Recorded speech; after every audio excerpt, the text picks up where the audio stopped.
Assalamualaikum warahmatullahi wabarakatuh. Yang saya hormati Budia selaku dosen pengampu AKL 2 kelas C, kelas L dan teman-teman berbahagia. Di sini kami dari tim 1 kelas L ingin mempresentasikan mengenai suatu artikel yang berjudul yaitu Foreign Exchange atau FX. Sebelum itu, izinkan kami memperkenalkan diri terlebih dahulu. Next.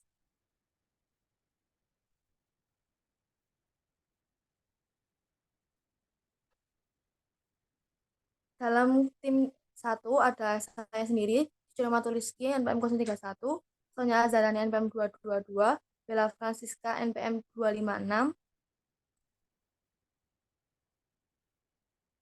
Next. Devianti Sofia NPM 260 dan Devi Melisa NPM 261.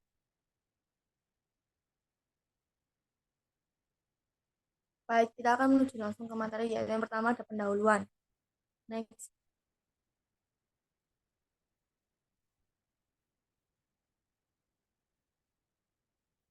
Makalah ini menanyakan apakah resiko dalam negara dalam mata uang domestik berbeda dalam tingkat dan faktor penentu yang mendasarinya dengan resiko negara dalam mata uang asing. Ya, mempunyai konsekuensi luas bagi regulator dan investor dengan pasar keuangan yang semakin global dan instrumen mata uang lokal dan asing terkadang diperdagangkan pada platform yang sama. Di pasar manapun, perbedaan antara risiko kredit mata uang lokal dan asing dapat dilihat sebagai hal yang semakin penting. 20 tahun yang lalu, sebagian besar obligasi yang diterbitkan oleh negara-negara emerging market diberi mempunyai peringkat yang lebih tinggi jika menggunakan mata uang domestik negara tersebut dibandingkan dengan mata uang negara asing, dapat mengenakan pajak kepada layaknya dalam bentuk domestik atau mencetak mata uangnya sendiri untuk melunasi hutangnya. Next.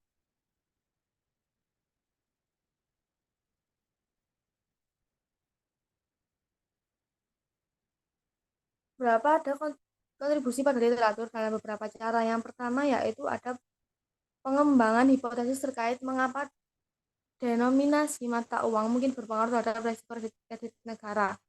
Selain inflasi, faktor-faktor lain yang kami identifikasi sebagai faktor penentunya ini adalah jumlah cadangan devisa.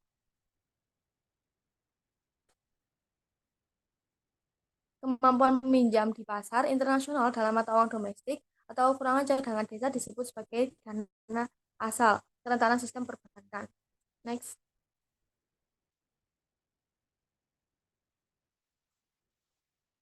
Yang kedua ada dokumentasi risiko sovereign dalam mata uang lokal dan asing secara perlahan dan stabil selama 20 tahun terakhir.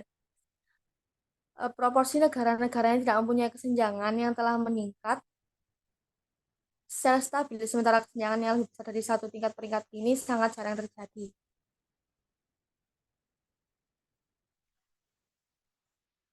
Next.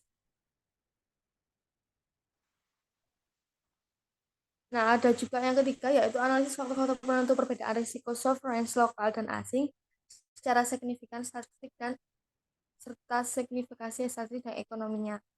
Next.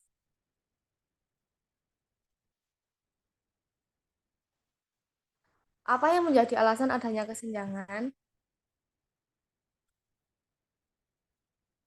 Next. Nah, dalam kesenjangan ini ada hipotesis mengenai kesenjangan peringkat mata uang asing dan lokal. Yang hipotesis pertama yaitu ada inflasi yang lebih tinggi menurunkan kelayakan pemerintah utang dalam negeri dibanding utang dalam mata uang asing, sehingga menimbulkan kesenjangan. Inflasi yang lebih tinggi akan menurunkan kelayakan negara utang dalam mata uang domestik sehingga menimbulkan kesenjangan.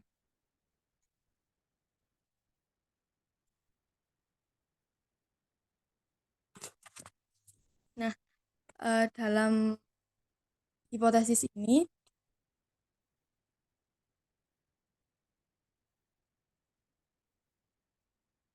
variabel pertama yang difokuskan yaitu ada inflasi. Di sini terdapat prediksi bersaing yang mencerminkan mekanisme berbeda inflasi mana yang mungkin mempengaruhi perbedaan antara utang mata uang lokal dan asing. Alasan meningkatnya meski kesenjangan mungkin saja terjadi dengan adanya pencetakan mata uang bersifat inflasi dalam sebagian besar keadaan negara mempunyai kemampuan tunggal untuk menghasilkan inflasi untuk mengurangi beban dari mata uang lokal. Namun dampak ini mungkin bersifat sekunder khususnya jika terjadi pada tingkat lokal utang mata uang yang ditemukan secara endogen. Next.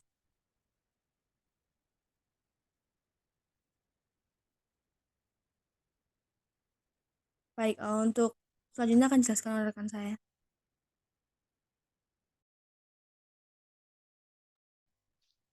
Baik, selanjutnya yaitu mengenai hipotesis reserve. Dua-duanya yaitu maksudnya reserve di sini adalah cadangan devisa.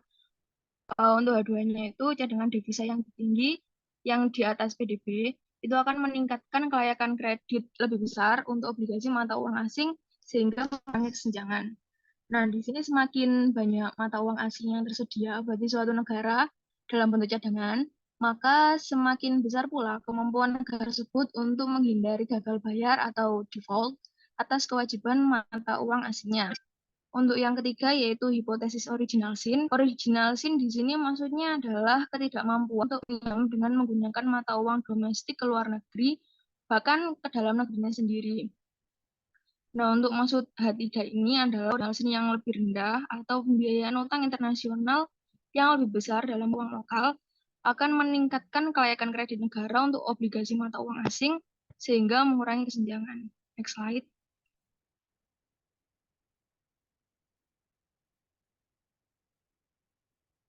Untuk hipotesis keempat itu mengenai exposure sektor perbankan. Untuk H4-nya itu semakin besar exposure sektor perbankan terhadap obligasi pemerintah, maka akan menurunkan kelayakan kredit negara. Hal itu karena saling memperkuat risiko negara dan sistem keuangan atau DUNLUP. Karena pengaruh ini diperkirakan akan berdampak lebih kuat terhadap kewajiban mata uang lokal, maka paparan sektor perbankan terhadap risiko negara akan mengurangi kesenjangan tersebut.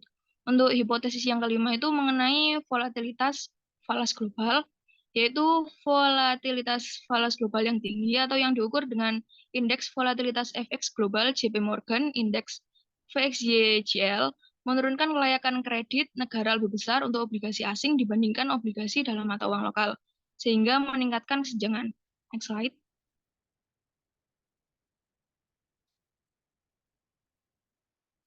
Selanjutnya yaitu variabel terikat atau variabel kontrol.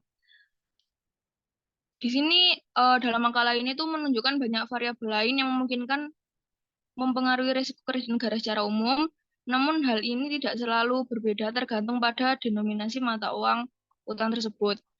Nah, untuk artikel ini ada beberapa variabel terikat seperti kemampuan ekonomi, fiskal dan efektivitas pemerintah, serta riwayat gagal bayar dalam suatu negara. Nah, variabel-variabel ini mencakup PDB per kapita, utang publik per PDB, bunga atau pendapatan, utang luar negeri jangka pendek terhadap PDB, reserve tukar dan efektivitas pemerintah, serta volatilitas nilai tukar mata uang suatu negara. Next slide.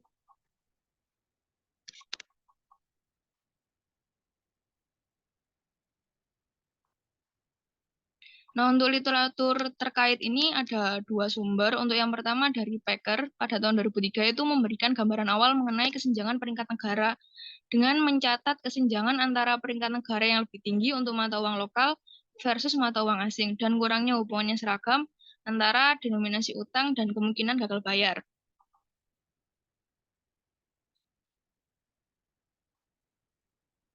Adapun faktor peringkat mata uang lokal versus mata uang asing, nah menurut Kiselev dan Packer pada tahun 2006, itu melakukan analisis kesenjangan antara peringkat mata uang lokal dan asing untuk 101 negara.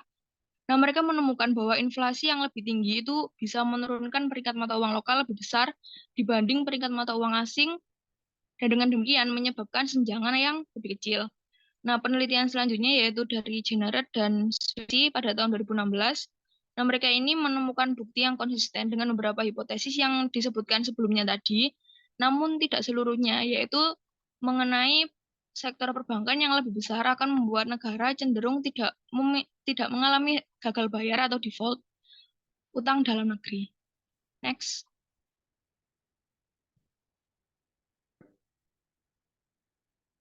Nah, untuk data dan metodologi akan dijelaskan oleh teman saya.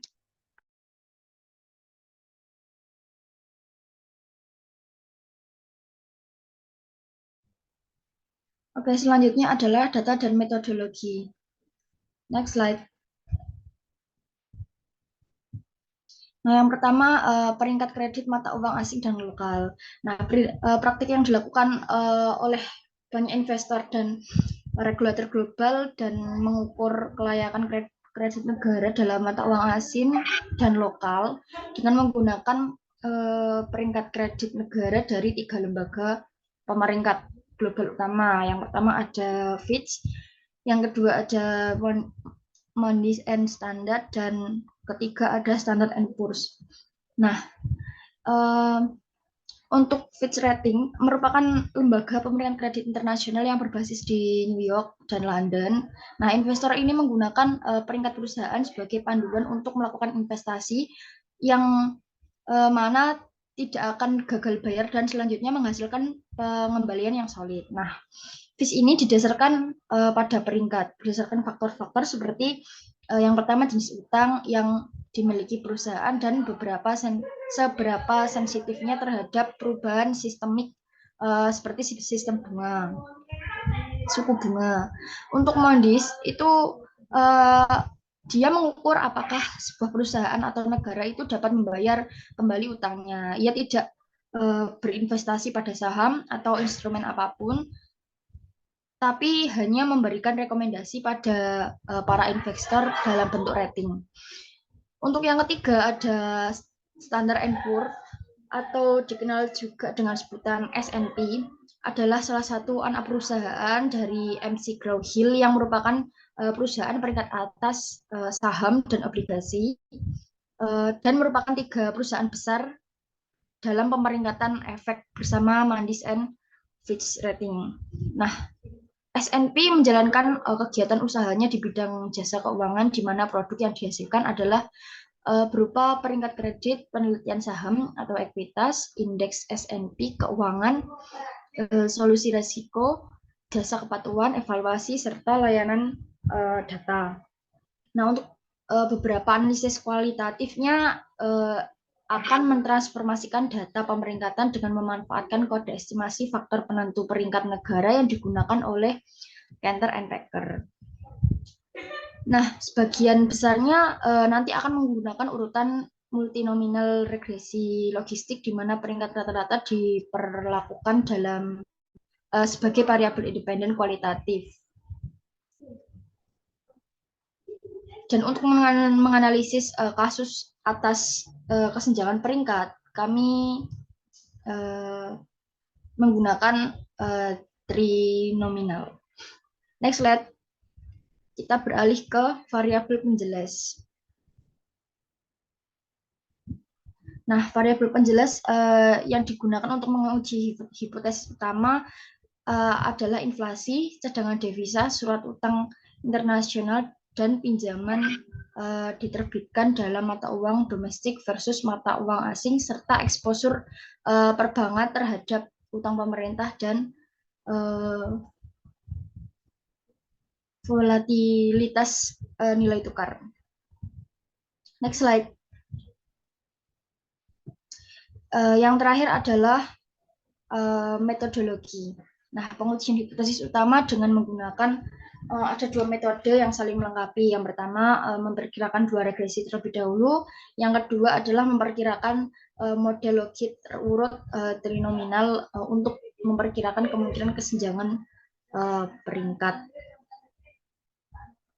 Nah, untuk yang pertama memperkirakan 2 regresi ini masing-masing peringkat mata uang lokal dan uang asing dan lokal pada serangkaian variabel penjelas yang sama itu membandingkan tanda, ukuran, dan signifikansi dari 2 regresi tersebut. Untuk yang kedua adalah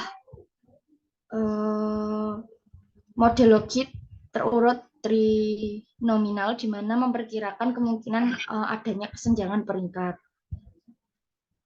Seperti itu. Next slide. Selanjutnya dijelaskan oleh Mbak Sofi.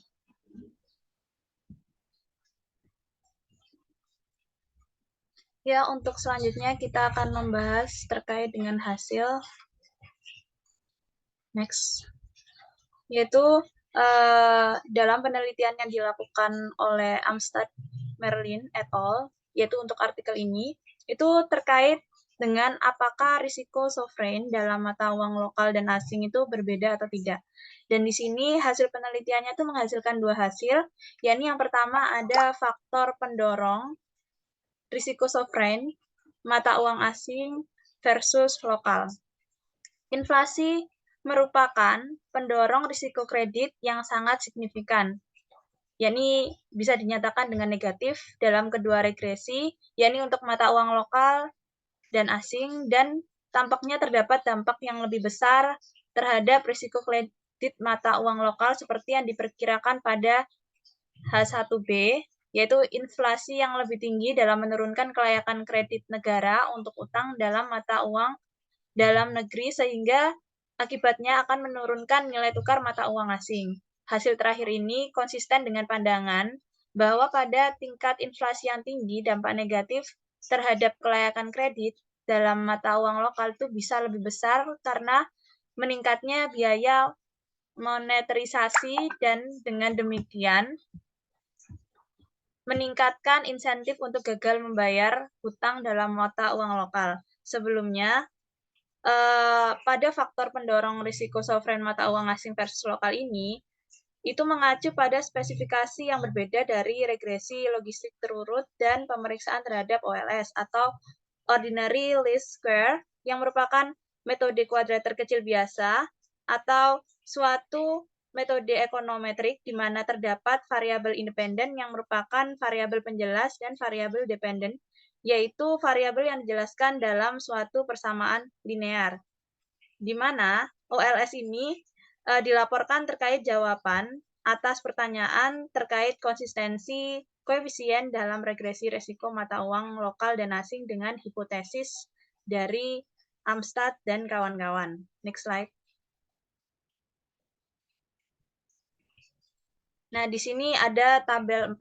Di tabel 4 ini bisa dijelaskan seperti yang diantisipasi pada poin H2 yang sebelumnya dijelaskan oleh Kak Sonya, terkait hipotesis cadangan.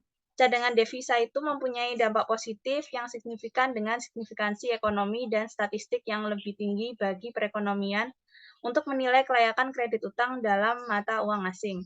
Sementara dampaknya terhadap utang dalam mata uang lokal itu tidak signifikan. Untuk perkiraan kasar dampak ekonominya, penelitian ini tuh mengacu pada koefisien spesifikasi OLS yang menunjukkan peningkatan rasio cadangan devisa terhadap PDB sebesar 10 poin persentase akan menaikkan peringkat mata uang asing antara 0,2 dan 0,3 notch dan peringkat mata uang lokal sekitar 0,1 notch. Hal ini konsisten dengan cadangan devisa yang membantu melindungi terhadap kekurangan mata uang asing dan sebagai hasilnya akan meningkatkan kelayakan kredit mata uang asing secara tidak proporsional. Hasil penelitian ini juga mendukung H4, poin yang disebutkan tadi, yakni terkait hipotesis eksposur sektor perbankan, karena eksposur sektor perbankan terhadap utang pemerintah merupakan hubungan negatif yang signifikan terhadap kelayakan kredit negara. Lalu juga dijelaskan terkait konsistensi dengan H5, yakni hipotesis volatilitas falas global, yakni di dalamnya volatilitas nilai tukar global itu memang mengurangi kelayakan kredit dan terlebih lagi untuk mata uang asing. Kewajiban baik dalam arti ekonomi maupun statistik. Dalam hal ini, maka konsistensi dengan pandangan bahwa risiko kewajiban mata uang asing itu sebagian besar terdapat dalam mata uang US dollar. lebih rentan terhadap perubahan dalam US dollar yang disebabkan oleh faktor-faktor global seperti volatilitas nilai tukar. Next slide. Nah, ini selanjutnya ada tabel 5 yang selebihnya akan dijelaskan lebih lanjut di hasil yang kedua, yakni untuk memprediksi kesenjangan. Di poin ini fokusnya ada pada regresi yang variabel dependennya adalah kemungkinan dan besarnya kesenjangan, di mana peneliti menguji pemicu kesenjangan mana yang signifikan secara statistik. Terutama di sini akan menampilkan terkait regresi tanpa variabel interaktif. Next slide. Untuk selanjutnya akan dijelaskan oleh rekan saya.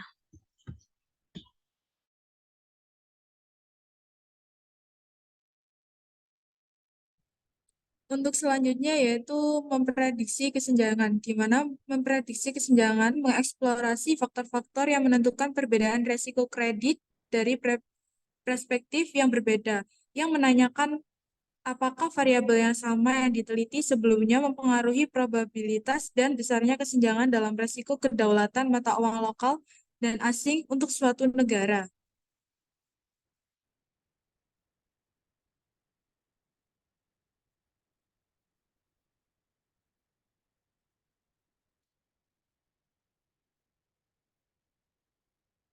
Memprediksi kesenjangan atau fokusnya pada regresi yang variabel dependennya adalah kemungkinan dan besarnya kesenjangan. Kami menguji pemicu kesenjangan mana yang signifikan secara statistik. Prediksi kesenjangan dilakukan untuk membandingkan koefisien dalam regresi mata uang lokal dan asing untuk suatu negara. Hal itu akan memperkirakan regresi di mana regresi merupakan variabel terikat. Terdapat 3 kategori. Yang pertama ada tanpa kesenjangan, kedua ada kesenjangan kecil di atas 0 hingga 2 tingkat, lalu yang terakhir ada kesenjangan besar yang dibulatkan menjadi 2 tingkat atau lebih. Sebagai uji sensitivitas, model yang lebih sempit terdapat 2 kategori. Yang pertama, kesenjangan 1 tingkat atau kurang, lalu yang kedua, kesenjangan 1 tingkat atau kurang, atau kesenjangan lebih dari 1 tingkat. Untuk model sempit dan luas, terdapat laporan spesifikasi tambahan yang mencakup serangkaian efek interaktif untuk menguji apakah mekanisme dampak diferensial variabel terhadap mata uang domestik dan asing resiko kredit dapat diidentifikasi. Terdapat kekurangan dukungan untuk H1A dan H1B dalam spesifikasi binomial dan trinomial valid. Pada tabel 5, regresi tanpa variabel interaktif. Namun, spesifikasi yang lebih luas menunjukkan bahwa kedua hipotesis tersebut dapat memperoleh dukungan bergantung pada keadaan, yakni inflasi yang lebih tinggi memang dapat mengakibatkan kesenjangan yang lebih tinggi dalam kondisi volatilitas nilai tukar mata uang yang tinggi di suatu negara. Inflasi memiliki pengaruh positif yang lebih besar terhadap kesenjangan ketika volatilitas nilai tukar tinggi, sejalan dengan pandangan bahwa kewajiban mata uang asing akan terkena dampak inflasi secara tidak proporsional ketika hal tersebut meningkatkan ancaman depresiasi nilai tukar. Meskipun demikian, dalam spesifikasi trimonial yang diperluas, deviasi inflasi dari target memperbesar dampak negatif inflasi terhadap kesenjangan tersebut, sejalan dengan keengganan bank sentral untuk memonetisasi kewajiban pada tingkat inflasi yang tinggi. Koefisiennya juga negatif dalam spesifikasi binomial meskipun tidak signifikan secara statistik. Hasil dari analisis interaktif menunjukkan bahwa koefisien inflasi yang tidak signifikan pada spesifikasi pelit adalah hasil dari pengaruh bersaing yang diidentifikasi dalam spesifikasi ekspansif. Selanjutnya yang kedua ada memperhitungkan penurunan kesenjangan, di mana pada perhitungan penurunan kesenjangan itu hal yang menyebabkan hal ini terjadi adalah adanya cadangan devisa meningkat selama periode sampel, sementara ketergantungan pada utang mata uang asing telah menurun dan telah dikombinasikan dengan tanda-tanda koefisien dalam regresi pemeringkatan. Ukuran exposure sektor perbankan. meskipun merupakan faktor penentu yang signifikan dalam regresi panel dan berfluktuasi selama periode tersebut. Tidak banyak perubahan pada akhir periode sampel dari awal yang menunjukkan bahwa hal tersebut tidak akan berubah memperhitungkan kesenjangan yang menurun. Lalu yang terakhir ada kesimpulan, di mana pada kesimpulan ini dapat disimpulkan adanya perbedaan resiko negara dalam mata uang lokal versus mata uang asing penting bagi investor dan regulator. Pada makalah ini berkontribusi pada literatur dalam beberapa cara. Yang pertama, mendokumentasikan bahwa lembaga-lembaga kredit besar terus mengurangi jumlah tersebut, di mana kesenjangan antara tingkat peringkat mata uang lokal versus mata uang asing dari waktu ke waktu untuk semua wilayah. Lalu, yang cara kedua yaitu dengan mengembangkan 5 hipotesis berdasarkan literatur mengapa denominasi mata uang mungkin penting bagi resiko kredit negara dan mengapa mungkin terdapat kesenjangan antara kelayakan kredit mata uang dalam dan luar negeri. 4 hipotesis menghasilkan implikasi terhadap hubungan kesenjangan tersebut untuk mengamati variabel tingkat negara inflasi, cadangan devisa, ketergantungan pada pasar utang mata uang asing, dan sektor perbankan kepemilikan utang pemerintah. Hipotesis lain berkaitan dengan kesenjangan terhadap resiko global dan volatilitas VX seperti yang diproyeksikan oleh VXYGL. Selanjutnya saya kembalikan ke moderator.